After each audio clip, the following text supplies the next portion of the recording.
Assalamualaikum warahmatullahi wabarakatuh. Bertemu lagi dengan pelajaran biologi di kelas 11 IPA.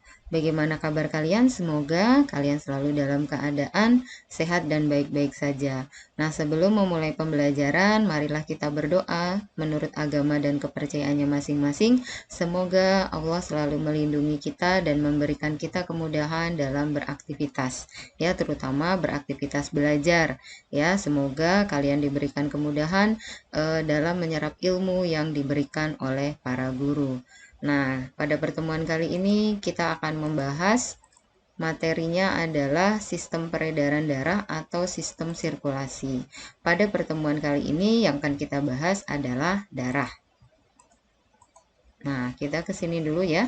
Jadi, sistem peredaran darah itu terdiri dari sistem peredaran darah merah dan sistem peredaran getah bening. Nah, nanti kita akan bahas apa itu peredaran darah merah dan juga peredaran getah bening atau limfa. Nah, di pertemuan kali ini Ibu akan membahas tentang darah dulu. Nanti di pertemuan selanjutnya baru Ibu akan membahas jantung, pembuluh darah, dan juga penyakit pada sistem peredaran darah merah. Nah, di pertemuan selanjutnya lagi, baru Ibu akan membahas tentang sistem peredaran getah bening atau limfa. Ya, pasti kalian sudah tahu darah ya. Kalau kita luka, kita mengeluarkan darah yang berwarna merah. Nah, sekarang kita akan bahas darah itu yang berwarna merah itu sebenarnya komponennya apa saja sih gitu ya. Nah, darah itu ya terdiri dari dua komponen yaitu plasma darah dan sel darah. Plasma darah itu komposisinya 55%, sel darah komposisinya adalah 45%. Kita lihat plasma darah itu 90% terdiri atas air, 8%-nya adalah protein, sisanya ya 2% ya itu adalah zat-zat lain ya seperti garam mineral dan juga senyawa organik lain seperti glukosa, karbohidrat, lemak, asam lemak, dan juga asam amino. Kemudian sel darah itu ada 3 macam. Sel darah putih itu disebut leukosit, sel darah merah disebut dengan eritrosit, dan keping darah disebut dengan trombosit. Nah, kita akan bahas satu-satu 3 macam sel darah tersebut ya. Nah, kita bahas yang pertama adalah sel darah putih. Nah, sel darah putih itu dia bentuknya tidak tetap atau disebut amoeboid ya. Jadi bentuknya dapat berubah-ubah. Kemudian dia mempunyai inti.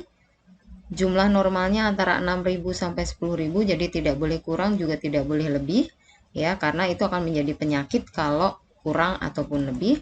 Kemudian berfungsi untuk membunuh kuman penyakit atau bakteri ataupun virus yang masuk ke dalam tubuh kita, dapat melakukan diapedesis yaitu mampu menembus dinding kapiler darah dan masuk ke ruang-ruang antar sel. Kemudian ada 2 macam sel darah putih atau leukosit yaitu granulosit dan agranulosit. Kita akan bahas dulu yang granulosit ya. Artinya granulosit itu bergranula atau ada titik-titik nih ya, titik-titik seperti kotor nih pada selnya. Jadi dia bergranula, banyak protein-proteinnya yang bertebaran di dalam sitoplasmanya. Nah, itu disebut dengan granulosit. Nah, ada 3 macam ya dari granulosit yaitu neutrofil, basofil ya dan eosinofil. Ya. Nah, yang neutrofil kita lihat cirinya, dia itu menfagosit atau memakan benda asing yang masuk ke dalam tubuh. Lihat neutrofil. Ya, cirinya jadi inti selnya itu seperti berlekuk 3 seperti ini. Kemudian yang basofil berfungsi dalam reaksi inflamasi atau pembengkakan atau alergi. Kenapa bisa seperti itu? Karena dia menghasilkan heparin dan histamin. Kamu bayangkan kalau misalkan ada bagian tubuh kita yang luka, misalkan tangan kita kena pisau, biasanya dia akan langsung membengkak.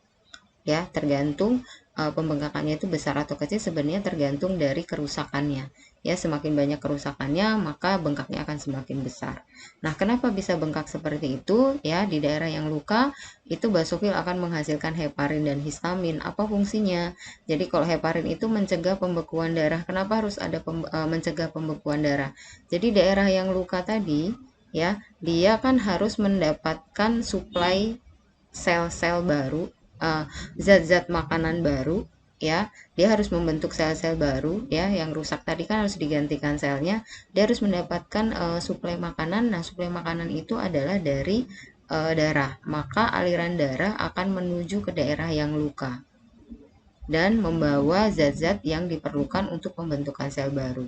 Nah, semakin banyak zat yang ada di situ, maka akan menyebabkan darah itu menjadi membeku. Nah, kan nggak boleh membeku. Nah, maka dikeluarkanlah zat yang namanya heparin supaya daerah itu, ya, darahnya tidak membeku walaupun terdapat banyak zatnya atau senyawanya. Kemudian histamin itu meningkatkan permeabilitas kapiler darah.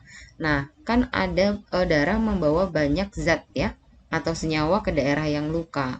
Nah, itu kan berarti harus dipindahkan dari membran pembuluh darah ke daerah yang luka. Nah, berarti mempermudah perpindahan dari antar membran, ya, sehingga ada histamin meningkatkan permeabilitas sehingga membrannya lebih mudah untuk mentransfer zat. Seperti itu, ya. Kemudian eosinofil itu fungsinya adalah untuk menghancurkan parasit besar seperti misalkan cacing, ya. Cacing dalam tubuh kita itu bisa dihancurkan oleh eosinofil.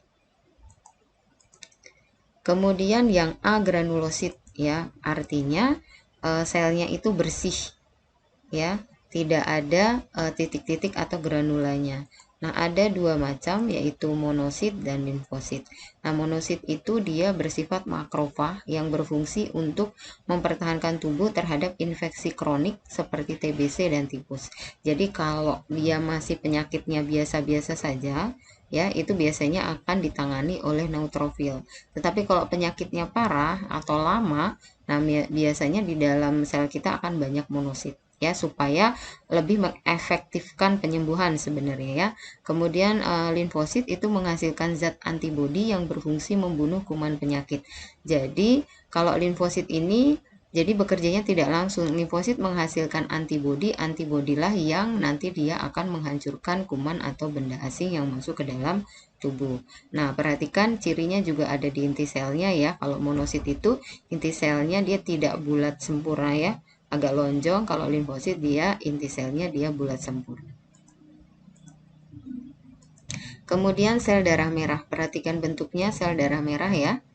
Nah, sel darah merah itu bentuknya seperti cakram bikonkav. Ya, jadi kalau ada buletan kemudian ditekan, ada balon ditekan kanan kiri, nah seperti itulah bentuknya. Ya, jadi dia cekung di kedua sisi. Nah, disebutnya adalah bikonkav. Kemudian dia tidak mempunyai inti. Kemudian jumlah normalnya antara 4 sampai 5,5 juta per mili. Fungsinya adalah mengangkut oksigen, jadi mengikat dan mengedarkan oksigen. Nah, bagaimana caranya? Karena di dalam sel darah putih itu ada senyawa atau zat yang disebut dengan hemoglobin, disingkat dengan Hb, yang berfungsi untuk mengikat oksigen. Ya, jadi yang bekerja di dalam eritrosit itu adalah hemoglobinnya untuk mengikat oksigen, kemudian diedarkan ke seluruh tubuh. Kemudian dia seluruh sel darah itu sebenarnya dibentuk di dalam sumsum tulang. Kemudian umur dari eritrosit itu 120 hari. Dipakai ataupun tidak dipakai, maka umurnya 120 hari, maka dia harus diregenerasi, ya. Nah, sel darah merah yang telah tua atau rusak itu akan dirombak di dalam hati atau limpa, ya, menjadi zat warna empedu. Nah, kemudian kita bahas keping darah. Nah, keping darah atau trombosit bentuknya seperti ini, ya. Jadi dia ukurannya lebih kecil tentu saja dari sel darah putih dan sel darah merah. Kemudian bentuknya itu tidak teratur, tetapi bentuknya itu tidak berubah-ubah, ya. Beda dengan sel darah putih. Kalau sel darah putih itu kan dia amoeboid, jadi bentuknya bisa berubah-ubah. Nah, ini dari awalnya memang bentuknya tidak teratur, tapi bukannya tidak, tetapi tetap begitu, ya. Bedanya dengan sel darah putih. Kemudian tidak mempunyai inti, jumlah normalnya antara 150.000 sampai 300.000. Nah, biasanya ini menjadi ukuran apakah seseorang itu menderita DBD atau tidak, gitu, ya. Kemudian berfungsi dalam pembekuan darah saat terjadinya luka. Nah, mekanisme pembekuan darahnya, jadi kenapa sih harus ada pembekuan darah saat terjadi luka? Supaya darah kita itu tidak keluar terus sehingga seseorang itu bisa kehabisan darah. Ya, sehingga kalau kita luka, darahnya keluarnya hanya sedikit, kemudian langsung bisa tertutup kembali atau berhenti dengan sendirinya. Nah, berhenti dengan sendirinya itu berarti fungsi trombositnya berjalan dengan baik. Nah, prosesnya kalau kita terjadi luka, pasti akan keluar darah dulu. Kemudian saat keluar darah, maka trombosit itu akan pecah. Kalau pecah, dia akan mengeluarkan trombokinase. Kemudian trombokinase itu akan mengubah zat yang ada di dalam darah yang disebut dengan protombin menjadi trombin. Nah, prosesnya itu ya harus dibantu dengan kalsium dan vitamin K. Jadi kalau tidak ada kalsium dan vitamin K, maka prosesnya perubahan protombin menjadi trombin itu akan terhambat. Kemudian trombin akan diubah menjadi akan mengubah fibrinogen menjadi benang-benang fibrin. Nah, benang-benang fibrin inilah yang kita lihat seperti darahnya itu mengental, kemudian luka akan berhenti, ya, darah yang ada di luka akan berhenti sehingga akan lukanya itu tertutup. Nah, prosesnya seperti itu ya. Nah, sekarang kita bahas mengenai golongan darah. Nah, tentu kalian sudah tahu golongan darah kalian itu apa.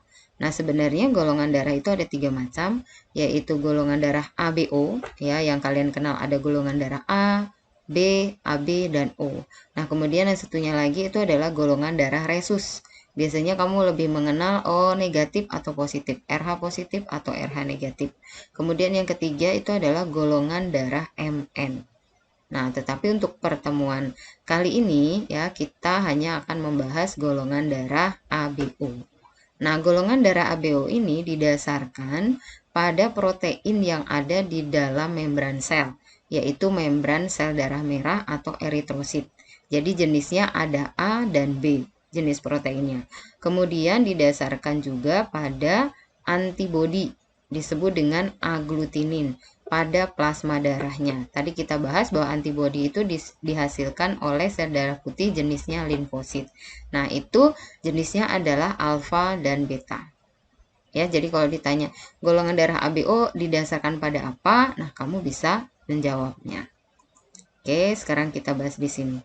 Seseorang yang bergolongan darah A, maka di dalam darahnya ya aglutinogennya ya itu terdapat jenis proteinnya A. Kemudian aglutininnya itu adalah beta.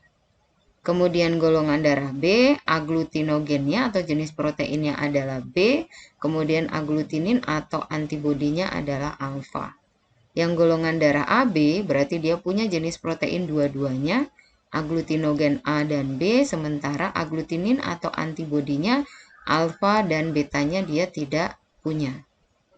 Kemudian golongan darah O, dia tidak mempunyai jenis protein A dan B, aglutinogennya A dan B-nya tidak ada, tetapi dia mempunyai antibodi atau aglutininnya alfa dan betanya punya.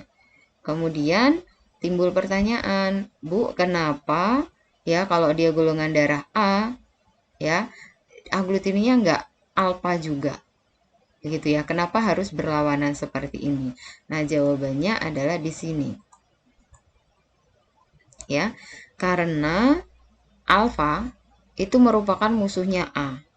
Jadi antibodi alfa merupakan musuhnya A.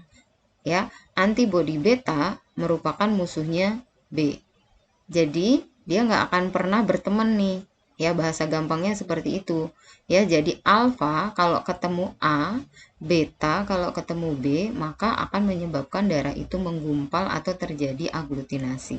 Nah, darah itu kan tidak boleh menggumpal, dia harus selalu mengalir. Kalau menggumpal ada yang tersumbat, maka bisa menyebabkan seseorang itu langsung mati atau meninggal. Ya. Nah, itu dasarnya. Sehingga kalau orang bergolongan darah A, maka antibodinya beta. Kalau orang bergolongan darah B, maka antibodinya adalah alfa. Nah, ini ya dapat dijadikan dasar untuk transfusi darah ya atau donor darah. Seseorang yang memberikan darah ke orang lain itu disebut dengan donor. Kemudian seseorang yang menerima darah dari orang lain itu disebut dengan resipien. Nah, saat transfusi darah tentu saja yang diutamakan adalah resipien atau penerimanya. Kalau orang mendonorkan darah kan terserah darahnya mau dikasih ke siapa aja. Ya, yang penting saya sudah donor darah gitu ya. Jadi yang harus diperhatikan adalah resipiennya karena darah itu akan masuk ke dalam tubuh resipien. Nah, kita perhatikan di sini patokannya adalah alfa tidak boleh ketemu A, beta tidak boleh ketemu B. Sehingga nah tanda positif dan negatif ini artinya kalau negatif berarti dia tidak menimbulkan penggumpalan, kalau positif dia menimbulkan penggumpalan. Ya, kalau donornya A diberikan ke A, maka dia aman. Ya, tidak akan terjadi proses penggumpalan. Kalau resipiennya A didonor oleh orang bergolongan darah B, maka akan terjadi penggumpalan. Kenapa? Karena di dalam tubuh orang bergolongan darah B ada alfa yang menyebabkan alfa ketemu dengan A. Begitu juga golongan darah AB. Ya kan? Dia pasti punya alfa. Sehingga nggak boleh diberikan oleh orang bergolongan darah beta. Gitu ya. Nah, kemudian orang bergolongan darah O itu bisa memberikan ke semua golongan darah. Kamu perhatikan di sini. Dia bisa memberikan ke golongan darah A, ke golongan darah B, ke golongan darah AB, dan ke golongan darah O. Karena apa? Di dalam tubuhnya itu dia hanya punya alfa dan beta. Jadi, kalau dia di sini nih, ya, dia nggak punya musuh di dalam tubuhnya si resipien. Nih, di dalam tubuh resipien ini kan kalau misalkan golongan darah A kan punyanya beta. Ya, beta ketemu beta sih nggak masalah, gitu kan. Nah, ini alfa ketemu alfa nggak masalah. Dia AB, ya, alfa beta ketemu dia nggak punya, jadi nggak masalah ya. Kemudian alfa beta ketemu dengan alfa beta nggak masalah. Nah, kamu pahami di situ ya. Kemudian kita lihat di sini, yang golongan darah B, ya, berarti di dalam tubuhnya atau resipien orang golongan darah B itu kan punya alfa. Nah, alfa itu akan ketemu dengan A. Karena itu orang golongan darah B nggak boleh dikasih oleh golongan darah A. Karena alfa akan ketemu dengan A. Kemudian, kalau B ketemu dengan B, aman. B ketemu dengan AB, tidak aman. Ya, kemudian B ketemu dengan O, aman. Karena dia cuma punya alfa, ketemu dengan alfa nggak apa-apa, ketemu dengan beta juga tidak apa-apa. Kemudian resipien orang bergolongan darah AB. Dia disebutnya sebagai resipien universal. Jadi dia bisa menerima semua golongan darah. Karena apa? Di dalam tubuhnya dia tidak punya antibodi alfa maupun beta. Jadi dikasih golongan darah apapun, dia tidak akan menimbulkan penggumpalan. Nah, yang berbahaya adalah orang golongan darah O. Orang golongan darah O itu bisa mendonorkan ke semua golongan darah, tetapi jika dia butuh darah, maka dia hanya bisa menerima darah O. Kenapa? Karena di dalam golongan darah O itu kan di dalam darahnya ada antibodi alfa dan beta. Nah, antibodi alfa dan beta itu kan kalau ketemu dengan A juga menggumpal, ketemu dengan B juga menggumpal, apalagi ketemu dengan A dan B juga pasti menggumpal. Nah, sehingga golongan darah AB itu disebut sebagai resipien universal, golongan darah O itu disebut sebagai donor universal. Oh, ya. Oke, materi kita sampai di sini. Kalau ada yang mau bertanya, Ibu selalu kasih kesempatan kalian untuk bertanya. Boleh melalui chat yang ada di WA, boleh juga chat yang ada di e-learning, ya, boleh juga kalian video call.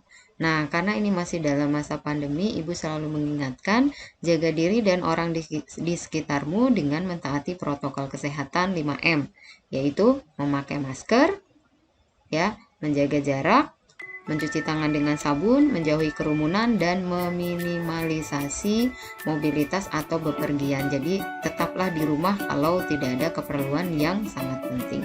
Oke, terima kasih. Wassalamualaikum warahmatullahi wabarakatuh.